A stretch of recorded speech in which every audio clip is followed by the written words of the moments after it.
বাংলাদেশ জিন্দাবাদ।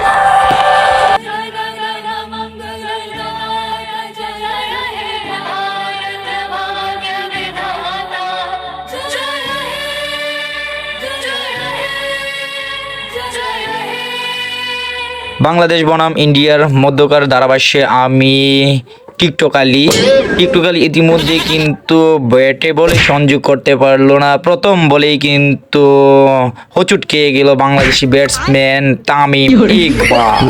তো তামিম ইকবাল কিন্তু বুমরার বল চোখেই দেখতে পারছে না। হঠাৎ একটু পুশ করে একটি রান নেওয়ার চেষ্টা করেছিল, কিন্তু অপর প্রান্তের ব্যাটসম্যানকে থামিয়ে দিল তামিম ইকবাল। তো রান নেওয়া থেকে বিরত আরও একটি ডট বল বুমরার কাছ থেকে। তো এবার কিন্তু একেবারেই ব্যাটে বলে সংযোগ করতে পারে নাই তামিম ইকবাল। কান এই মুহূর্তে হাওয়ায় ভাসছে বল, কিন্তু কি হয়ে গেল, তালবন্দি হয়ে গেল রোহিত শর্মার হাতে। তো বাংলাদেশের প্রথম উইকেটের পতন তামিম ইকবাল কান। অপর প্রান্তে দ্বিতীয় ব্যাটসম্যান হিসেবে মাঠে নামছেন জাকের আলী, বাংলাদেশের গণ্যমান্য একজন ব্যাটসম্যান। আর জাকের আলী খান, জাকের আলীর কাছ থেকে আশা করতেছি বেশ ভালো কিছু রানের, পাহাড় সমান রান আশা করতেছি জাকের আলীর কাছ থেকে।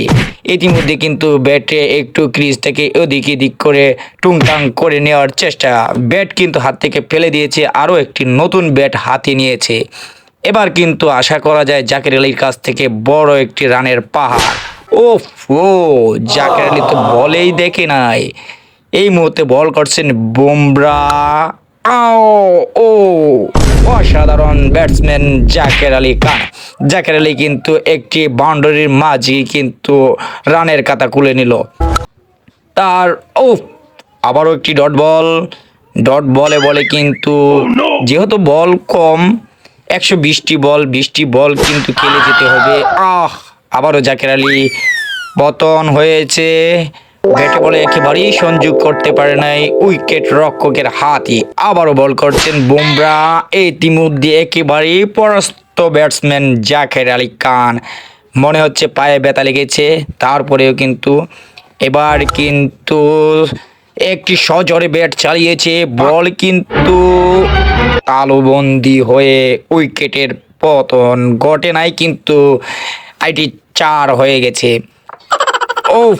এবারও কিন্তু ব্যাটসম্যান পরাস্ত, বারবার কিন্তু বাংলাদেশি ব্যাটসম্যানরা পরাস্তই হচ্ছে, ব্যাটে বলে সংযোগ করতে পারতেছেন। এবার কিন্তু একেবারে মিডিল স্টাম্প উপরে গেল।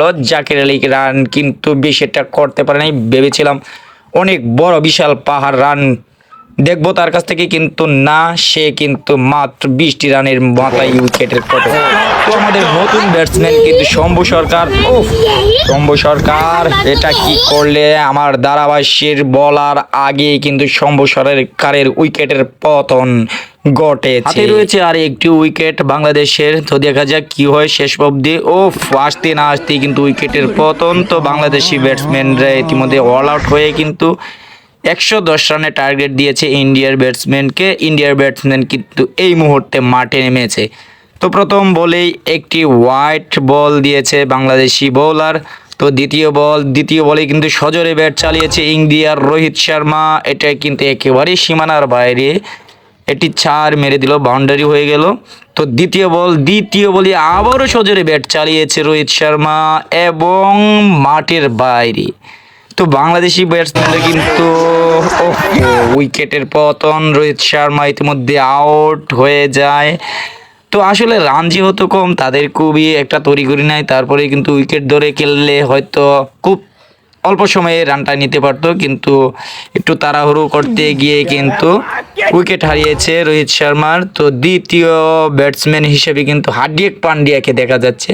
তো হার্দিক পান্ডিয়া কিন্তু সজোরে ব্যাট চালাচ্ছে, অনায়াসেই ব্যাট চালাচ্ছে, একেবারেই কিন্তু বলকে একেবারে সীমানার বাইরে পাঠিয়ে দেওয়ার চেষ্টা করতেছে, প্রতিটি বল একেবারে সীমানার বাইরে। তো হার্দিক পান্ডিয়া কিন্তু বেশ সজোরে ব্যাট চালাচ্ছে এবং দৌড়ে ফিরে রান নিতেছে। এখন এই মুহূর্তে স্ট্রাইকে আছে সঞ্জু স্যামসন। তো সঞ্জু স্যামসনের কাছে আশা করতেছে ইন্ডিয়ার দর্শকরা বেশ ভালো কিছু।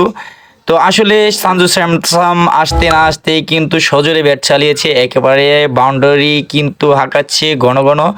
ব্যাটসম্যান কিন্তু অনেক ভালো চোখে বল দেখতে পারতেছে। বাংলাদেশের বলারকে একেবারেই হ্যস্ত করে ফেলেছে। তো এই মুহূর্তে কিন্তু সঞ্জু স্যামসনে 14 বলে কিন্তু সেই 50 তুলে নিয়ে এবং ম্যাচকে জয়ের দ্বার প্রান্তে পৌঁছে দিল। তো ইন্ডিয়া ভার্সেস বাংলাদেশের খেলা এই মুহূর্তে শেষ, উইন ইন্ডিয়া।